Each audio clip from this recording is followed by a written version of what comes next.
To this month's Weekly Wrangle. We're going to be going over some art critique and less so critique and more so just hanging out and checking out some of the Mardini entries that have been made for Side Effects' Mardini contest. And so this is all live, by the way. Feel free to add stuff here to the chat. And if you'd like to join and put this on your calendar, I also have a link that should be in this video's description that brings you to a Google Calendar invite. So if you guys are looking to mark this on your calendar and join me live for next time, if you're watching this after it's recorded, feel free to check out that link, and that would be awesome. But to start things off, let's actually take a look at what I've been up to lately. This, my friends, is Pinky, if you haven't seen him before. And the next course I'm doing involves hair and fur. So it's trying to take a look at hair and fur, introduce the basics, introduce how it works in general, and then give you a few ideas on how to take it further, how to take the tools in a direction that isn't always seen. And so that's what I've been working on here. It's been a lot of research and development. And I know this course has been taking quite a bit longer than usual, but I think that Pinky here is great. I've also done all the R&D for hair too as well. So that's going to be really exciting when that comes around as well. But I just want to give you guys an idea of what I've been up to here. This is a work in progress, but I think he is a fine fellow so far. Okay, so like I mentioned before, we have Mardini. And so everyone's been submitting their different renders or different animations. Every single day, there's a different topic. There's a different theme that's going on. So if we go here to this calendar, if you wanted to submit something, you could say, all right, I want to do something for the Halo challenge or for the Urban challenge. And you can submit your renders as Side Effects and enter in for some prizes and some cool stuff. So let's go ahead. I've seen some of these beforehand. Some of these I have not. So we're just going to pick these at random and let's see what happens. Okay. Starting off with some of the still renders here. This, it looks like, is done by Roll Rod. So this cool little laser beam here. We have a nice, I think that's a mandrill in the back, the baboon guy, you know, if you've seen him before. So that's pretty sweet. Bunch of laser beams. It's really cool stuff.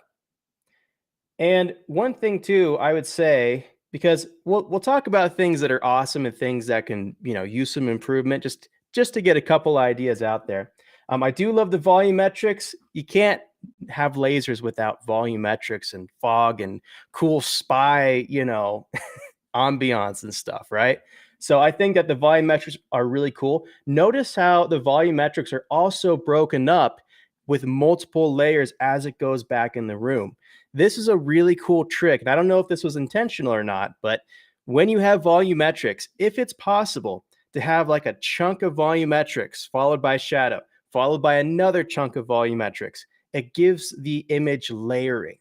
And in this particular scene where we have all kinds of layering of laser beams, that's really important because you want to feel like it goes back into that room.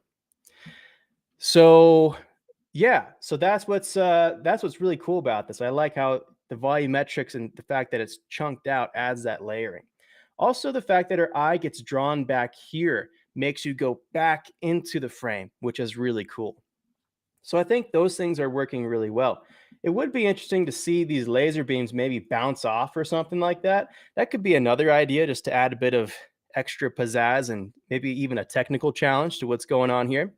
But yeah, so if you maybe bounce off those lasers, the textures are, you know, kind of so-so. You can have a what's it called, like a round edges on some of these borders right here, some of these really harsh polygon borders. That might help a bit. Those edges are kind of difficult to get those nicks and those details in there. But that would definitely, I'd say, improve the quality here. But yeah, all in all, I think it's a cool render. And yeah, who doesn't like laser beams, right? Okay, so this is a question here from KG. Can I out my effects reel here? Yeah, feel free to send me a message, tyler@cgforge.com, and I'll be happy to take a look at that and schedule it for next month when I could kind of take a look at it, maybe jot down some notes and provide some feedback. So yeah, reviewing some of his student reel eventually. So yeah, send me an email and that would be cool. I'll totally do that. All right, so moving on here, we have this thing here with fog, and this is an animation. So let's take a look at this. This is really cool. Yeah, so again, talking about fog and depth and going into the image. There's a few things I really love about this.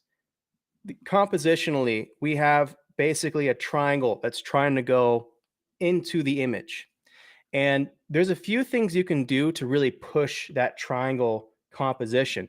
One thing you can do is you can take your camera angle and you can widen that up. I would even go wider in the camera angle than this. This to me feels like maybe a 50 millimeter or maybe a 35. But if you really want it to feel like an ominous, kind of distorted triangle that's going into the frame, that would be something you can do to do that is you take that focal length down to maybe 15 or 20, something like that. So that's one thing that would be interesting here. I love the fact that we have these little butterflies going there because, or it actually looks like bats. That's what it looks like right there, not butterflies. Oh, we actually can see it's more of a bat as it flies towards us. But I love those bats. Another thing that the bat does to make it feel like you're going into the composition is it goes from the back towards the camera. So anything you can do to emphasize that thing that reaches into the image and then goes towards the camera, whether it's a focal length, whether it's lines, it's animation coming from there, all of that really helps this feel ominous and helps it feel spooky, right? So this is great. I think that this is really well done. Also, you have these trees just barely visible in the background there too. That also helps quite a bit. It adds a lot of depth to this as well. So great job. This was done by Jan Hybing. So great job there, Jan. Let's check out, let's see. It looks like there's a lot of volumetrics here from what I can tell. I mean, this one right here, the theme is shadow. And well, for one, it's interesting. This vignette's a very interesting choice. It makes it, I would say the vignette's a little bit distracting actually, because that's probably one of the first things I noticed when I clicked it. But I do like how this has a paper, like a papyrus feel to it. It's a little bit different than the typical render that you see. So, and I wonder if this was using AI or not. It seems like maybe this could be a Houdini scene that you bring through AI or through Dolly or something like that and make this sort of stylized thing, but it looks really cool. So yeah. And again, layering, volumetrics. You've heard me say all of that before. Let's move down here and check out this one, Reflect. This one was done by, this is Jan again. Well, let's do somebody else here so that we have more people. Although let's just play it because it sounds fun. Yeah, really cool. Kind of a swaying tree and a mirror. Be cool to break up that mirror, maybe like smash it or something. That would be interesting. But anyway, so let's try this one. For Uya Takumi. This looks like very interesting. What's the theme again? This is bulb. Interesting. Or this is light is the theme, and this is bulb is the name of the artwork right here. Yeah, this is really cool. Really interesting. I would love to see this animated actually. Like if you had this breaking and then you had some sort of ocean simulation pouring over the light bulb, that would be a really cool, it's like small scale, creative, abstract simulation right there. And so I love the idea. I think the idea is great. Love all of these different refractions happening right here. I love how we have the old rainbow effect happening, the dispersion, right? Clouds are really cool. This is cool. Things that can improve it. I think that the terrain is a little bit janky along here. And I think that, maybe if this was sand or if it wasn't trying to be a mountain, I think that would be a good idea. Just because this to me feels like it wants to be a mountain, but in order to have a mountain, you need to have all the trees and you need to have a shoreline and all of that to really sell it as a mountain. So I would say if it was me, maybe texturing this more as sand would have been a better call. But yeah, I would say that's it. And then also with the ocean, we have kind of this zigzag thing happening. And you could just take a ocean spectrum, perhaps, and then blend that in with whatever the fluid sim is doing right here. That would be a good way to get rid of those sort of sine wave looking shapes right there. So yeah, I think all in all, really cool concept. Love the idea, and really cool thing for lights. So yeah, have that. This is a question by Jai1. Have you seen the top 100 winners of the Endless Engine Challenge? I don't know if I have or not. Go ahead and put a link in the chat if you don't mind, and I'll be sure to check that out at some point. But yeah, so that is cool. Let's check out something with run here. I like this chicken. This is by Thomas. Let's see what this chicken's all about. Beautiful. I love the chicken in the treadmill. That's great. Yeah, so the concept of this is brilliant. This has like a very Wile E. Coyote kind of vibe to it, where you think you know what's happening in the environment, in the scene, but then it reveals something else that you weren't expecting. So yeah, I think the concept is great. As far as the CGI goes, I do like how this has a bit of that almost claymation stylization happening with the chicken. I don't know if that's intentional or not, but this definitely has a bit of that stylized vibe, and even just the motion is pretty funny with just how he's very stiffly running. But yeah, anyway, I like it. I really don't have too much critique other than fantastic concept, really creative. And maybe, I always harp on the backdrops. You know me.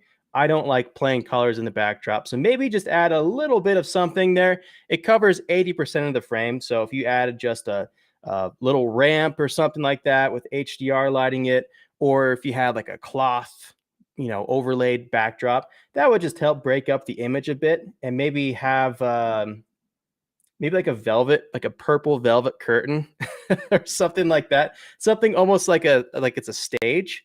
I think that'd be a cool idea for this situation.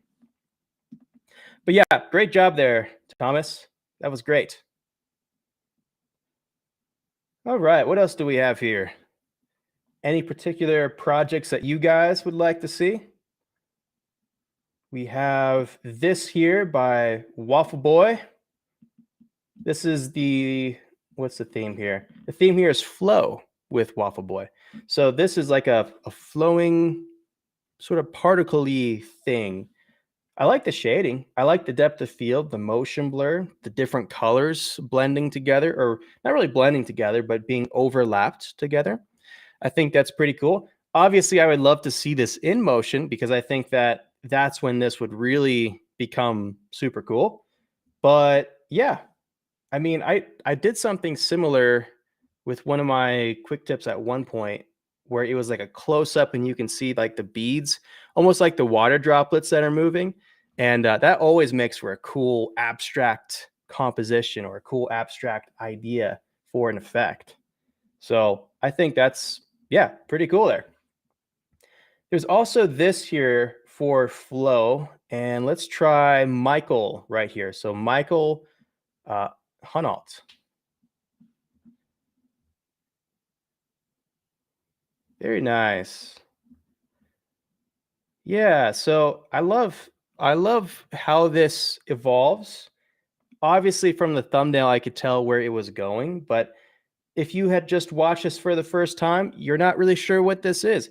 And by the way, that's actually a really good point to bring up in general. As you're making projects, if you can find a way to make sure that the audience doesn't totally know what they're seeing right away and it reveals itself over time, that's always a really cool thing to do.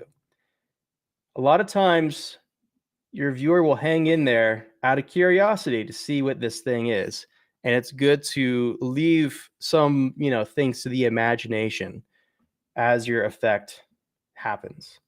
But anyway, yeah, I really love I like a lot of this. The frame is a little bit janky. I think that we kind of have this default gold shader thing going on. The thing about gold, though, is that if you really want to sell it, you need to make sure you're breaking up highlights. You need to make sure that you have the perfectly accurate color of gold happening. And so that's why I would say if you don't have much time and you need a shader, don't do gold, do like silver or just do a matte black, even something like that, just so that it doesn't really take attention in this case. But yeah, besides the frame, I would say that the main effect itself is really cool. I do love the different scale of the particles, the different bits of emission. It has a very viscous vibe to it. All of that is really, really cool. All right, how are we doing on time here? Okay, so we're about 18 minutes in. Let's go down here and check out this by Jen. This is Leap as the theme. So, very cool. We have a little smoke sim. Is that like another bat? Or no, those are actually butterflies right there. Those aren't bats.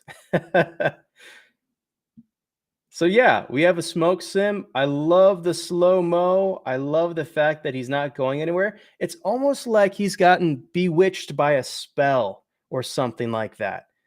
Like this guy is trying to escape from a witchy cauldron or something like that. He's trying to escape from, getting cooked. And then he got frozen midair by a mystical witch or something like that. That's the vibe I'm getting here. And it's really cool because when we see something that we're not used to seeing in the real world, our mind tries to create a story. It tries to fill in the gaps of why we don't understand something. And so again, going back to what I was just saying before, like if we don't totally know what's happening, it's inviting the viewer's mind to fill in those gaps, to become engaged with the artwork. And that's what's working really well here. We have this frog. It's like, what's going on here? We got a frog, we got a butterfly, there's a smoke coming out, and you don't know what's happening, right? So our minds try to make sense of it, and that brings the person to engage with whatever this is. So that's something that you want to try to do. I'm always a big fan of slow-mo. This is a really great execution of that and a really creative topic for Leap. So a really creative project for that. So great job there, Jan. That was awesome. This was one that I found to be pretty impressive. This was done by Wesley Sison. Let's check it out. And I believe the topic for this one is grow. So let's check it out again here. So yeah, first things first, very interesting lighting. So we don't just have a spotlight. We actually have some barn doors. We actually have like something different happening from the default lighting. That makes a huge difference, you guys, an enormous difference when you have something besides a default spotlight or a default HDR. I find that like maybe 70 or 80% of people could just take their project up the next 5 notches if they just did something besides the default spotlight. And this is a great example of achieving just that. We have a barn door light hitting this. Obviously, that brings our eyes right there. We have a lot of contrast, so things are going towards the black, kind of hovering above the black. And also, we still have a rim, so we're still able to see the shape of all of this, but the rim isn't overpowering either because we want the focus to be right here on that sliver of light. So right away, the lighting is impressive on this. And that's probably one of the first things that made this stand out to me when I saw it. So besides the lighting though, this evolution is just really, really cool. Really cool effect. We kind of slow down almost like it hit its full crystallized form of some kind. But really what sells this whole thing is the lighting. If it wasn't for the lighting, this project would be good, but it would be like so-so versus great. And so if you want to have people feel something, or if you want to really instill a vibe, or especially if you want things to look professional, you really need to make sure that you spend your time on lighting, because this is a great example of what you can do with the cool effect and a little bit of lighting. So great job there, Wesley. I'm a big fan of how that turned out. Also on the grow here, we have this one by Michael Hunault. And again, going back to the lighting, and I think that on top of the lighting, we have little bits, like little spores, little particulates that catch highlights. And that's really interesting too. When you're making effects, can you think about little things to catch highlights? Can you think in terms of the lighting sometimes with how you art direct your effects? Because that makes a really big difference. If we didn't have these little particulate effects in here, we wouldn't have something interesting covering about half of this frame. I mean, think about the percentage of the frame that is just a bokeh and then maybe those particulates. It's like half of what we're seeing here.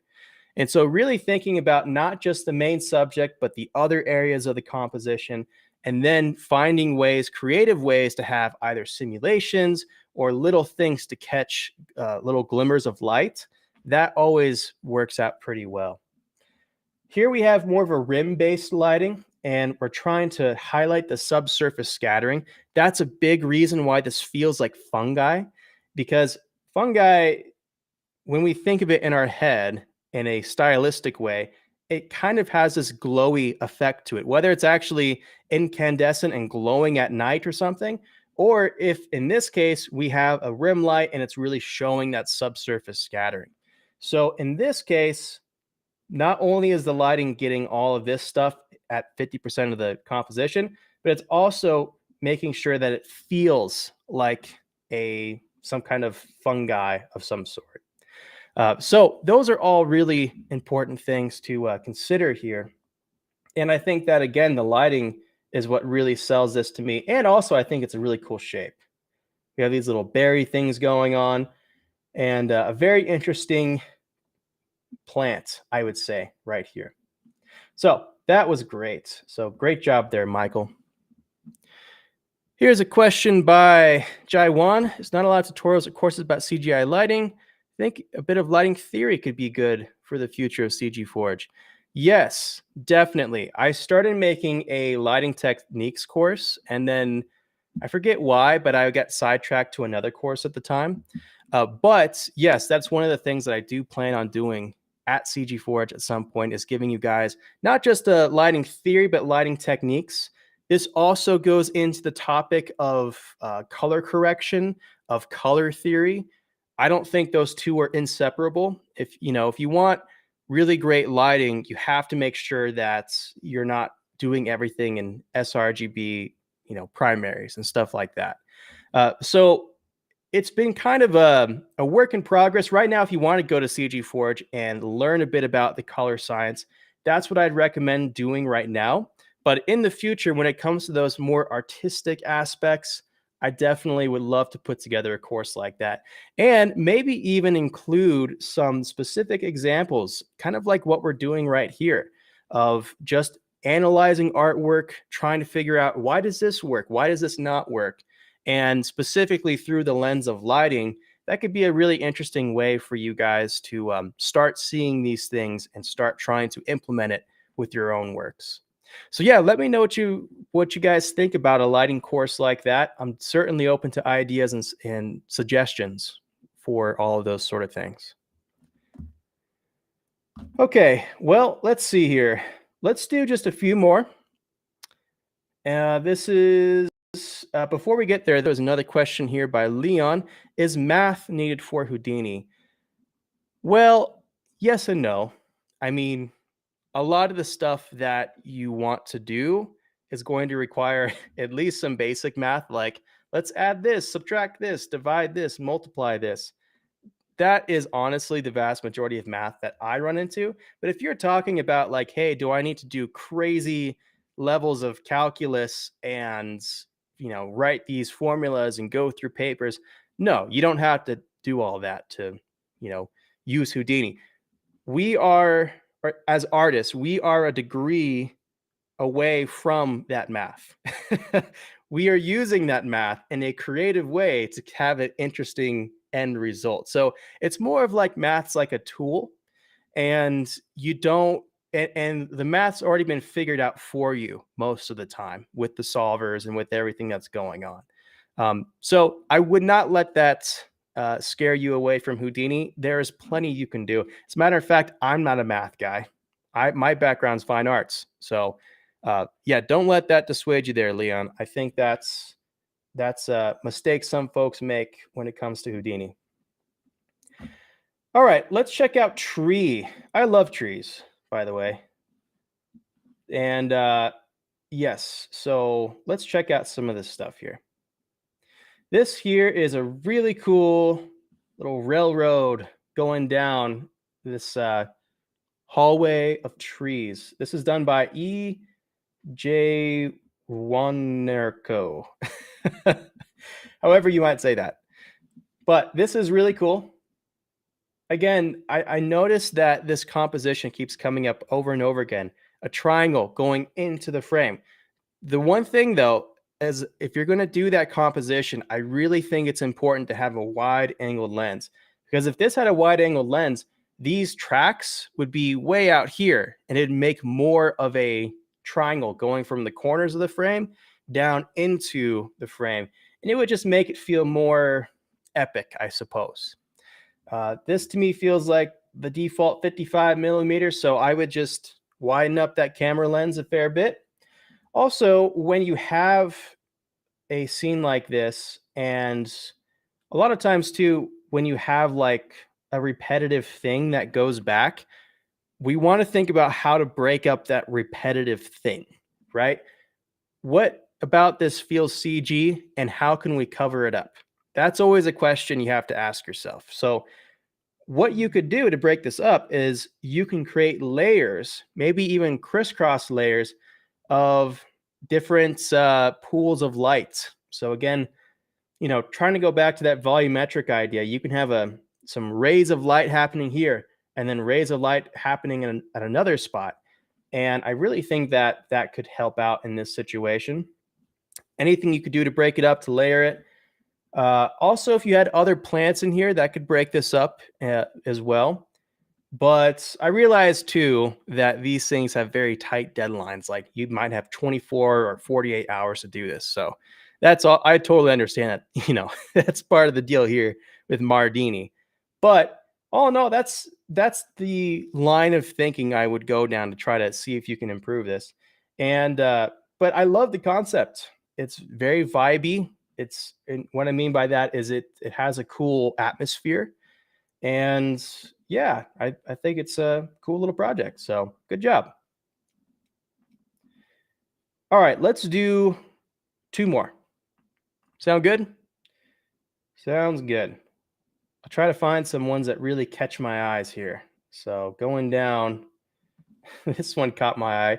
Michael Hunnaltz. So this is mud is the theme. So this caught my eye. Why did it catch my eye? That's something I'm trying to figure out right now. It caught my eye, I suppose, because of the subject matter, because of the lighting, because the silhouette caught my eye. These colors seem to kind of contrast against the mud. You have this kind of vibrant, almost bubblegum vibe, and then you have mud. And so I think that contrast made it seem interesting for a second there. And yeah, I think that the backdrop honestly is really nice too. Look at what the backdrop does for this. It just adds a lot of complexity to the whole thing, makes it feel like you're in a world of some kind. So yeah, anyway, this is cool. I think it's a fun concept for mud. Looks like quicksand, actually. It's just kind of, all's good, right? Just dying in some quicksand. So yeah, I like that. That was cool. And what else catches my eye here?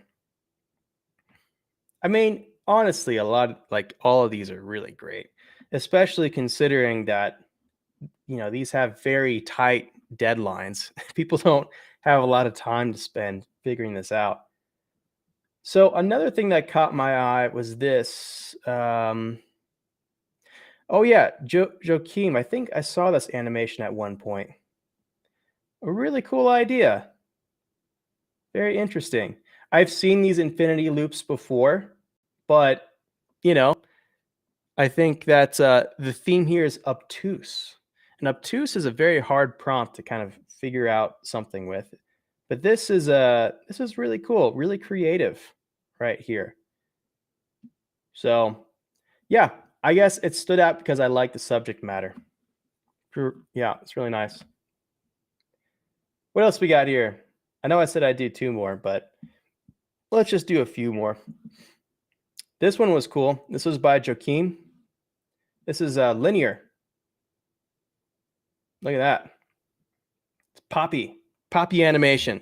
Poppy animation will make your eyes be interested in what's happening. So what I mean by poppy is it goes really fast and then it kind of eases, it slows down, it settles. Especially when it happens a bunch of times like this. I think it's great, linear. Linear is like straight line. And obviously these shapes are making linear silhouettes. And even though the animation isn't linear, it feels the pacing feels linear. Like this is set to a metronome very linearly. So I think that also is really nice in this case. Shading's great. I like it. I think it's really poppy. If you did this with a logo, I think it looked really professional. And yeah, so great job there, Joachim. I think that works out really great. And now we are towards the bottom here. Let's check out one more, shall we? What's it going to be? Let's do handcrafted media. The theme here is round. So it looks like we have a space petri dish. Very interesting. Yeah, like a little cell culture sort of thing. I think it's cool. I think what could improve this? I do think that we have the space petri dish in the background. It almost feels low resolution, and maybe it's not low resolution. Maybe it's just like a texture thing where we're getting some breakup in the highlights. But I definitely would re-examine the shading there, especially because I think a very big part of this is the shading. So I would double check that a fair bit. I love how the refraction is surrounding the bubbles. It's not just a bubble of refraction. It actually has a bit of lead up to the actual bubble. That makes a pretty big difference here in the overall shape, which is nice. What else can I say about it? I think,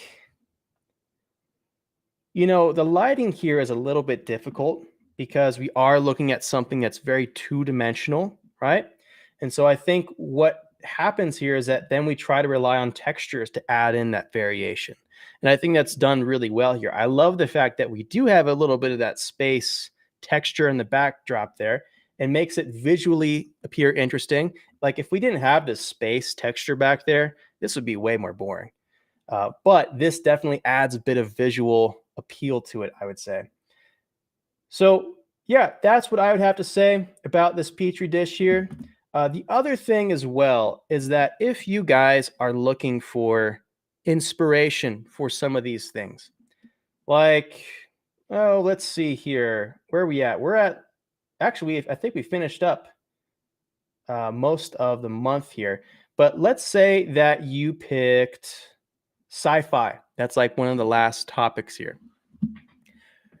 When we're trying to creatively brainstorm, and you're given a word like sci-fi, or you're given fantasy, whatever it is, our immediate reaction is to try to think of something that's sci-fi or try to think of something that's fantasy. That's how our brains are wired, right? When I say the word sci-fi, you think of a million things that are sci-fi. But a big part about being creative is breaking that habit, breaking the habit of immediately going to where your brain wants to go. So when I say sci-fi, instead of thinking laser beams and spaceships and outer space, think about something completely different. Think about coffee as an example. Like coffee, like why, how is that sci-fi? Well, good question. How could you make coffee sci-fi? And then all of a sudden, we have something more interesting to work with. So when you're being creative, don't think about the goal right away. Think about some other things in the peripherals, and then find an interesting way to take something like coffee, or to take something like a leaf, and how do you make that feel sci-fi? And that's going to give you a lot of different ideas on how to make something interesting out of these creative prompts. As a matter of fact, you could take things that have nothing to do with sci-fi, write it down on a whiteboard, and then ask yourself, how can I take this and then make it sci-fi or bring it into a sci-fi vibe? And that'll give you a lot of interesting ideas to play with. So whether this is for your demo reel or whether it's for Mardini, try to keep that creative process in mind. You want to break where your mind goes by default, and you want to try to bring it in different weird directions, even if it doesn't work right away. And that is what I will leave you guys with today. So great job, everyone who's been a part of Mardini. I think that I'm always amazed at how high quality some of this stuff is. Again, especially considering the tight deadlines of a different topic every single day. It's really fantastic to see what people come up with. And well, until next time, you guys, hair is going to be coming out soon. And let me know if you have any projects or ideas, suggestions for next time and for courses in general at CG Forge. Thank you all very much. Have a great day.